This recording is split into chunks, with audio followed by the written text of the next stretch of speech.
അച്ഛൻ ഇനി ഒന്നും പറയണ്ട, ഞാൻ എന്റെ വീട്ടിൽ പോവാ. പോണ്ട, അവിടെ നിക്ക്. ഞാൻ പോവും.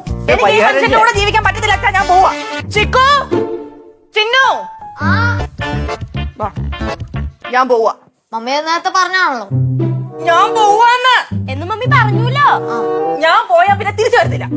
കൂടുതൽ ഡയലോഗ് അടിക്കാണ്ട് പോവാൻ പറഞ്ഞടാ. ഡയലോഗ് അടിക്കാണ്ട് പോവാൻ പറഞ്ഞു. ഞാനിത് പോയോണ്ടല്ലോ നിങ്ങൾ നക്ഷത്രം. ഡാഡി നമ്മൾ നക്ഷത്രം താടി എണ്ണിക്കോളാ. റാഡിക്ക് നല്ലോണം കണക്കറിയാം. ഡാഡിക്ക് നല്ലോണം കണക്കറിയാന്ന്. ഡാഡി നമ്മൾ നരയിക്കൂന്ന്. നമുക്ക് നരയിക്കാന്നേ. നരയിക്കാന്ന് പറഞ്ഞു. ഞാൻ പോവാ. മമ്മിക്ക് നാണമില്ലേ? ഒന്ന് പോ മമ്മി. ഒന്നില്ലാത്തവന്മാര്. എന്റെ ചിന്നന് മാത്രമേ എന്നോട് സ്നേഹമുള്ളൂ. അവൻ എഴുന്നേക്കുമ്പോ പറഞ്ഞു മമ്മി പോയെന്ന്.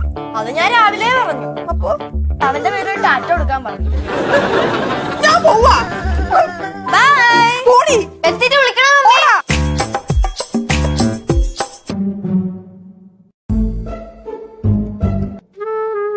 ദൈവം നെറ്റ് നോക്കട്ടെ.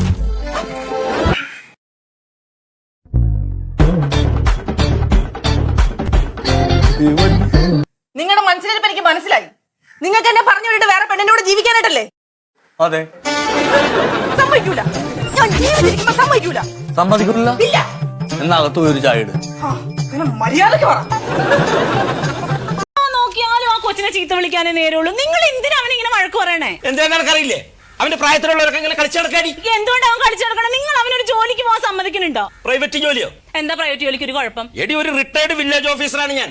എന്റെ മകൻ സർക്കാർ ജോലി ചെയ്യണം. അവന്റെ പ്രായത്തിലുള്ള കൂട്ടുകാരെയൊക്കെ ഒന്ന് നോക്ക്. ആ സുമേഷിനെ രതീഷിനെയൊക്കെ അവരൊക്കെ ഓരോ പ്രൈവറ്റ് ജോലിയിലും കയറി ഓരോ കുടുംബമായവർക്കൊക്കെ. എന്റെ കൊച്ചു മാത്രം ഇങ്ങനെ കളിച്ചു നടക്കുക. എടി, അനക്കെന്താ വിവരല്ലേ? അവരൊക്കെ 18 വയസ്സ് കഴിഞ്ഞാൽ പിന്നെ പഠിക്കാൻ വഴിയില്ലാണ്ട് പല പ്രൈവറ്റ് ജോലിയും ചെയ്തു വെച്ചിട്ട് ഇവൻ പഠിച്ച് പരീക്ഷ എഴുതിയിട്ട് സർക്കാർ ജോലി നേടണം. എന്താ അവനൊരു കുറവ്?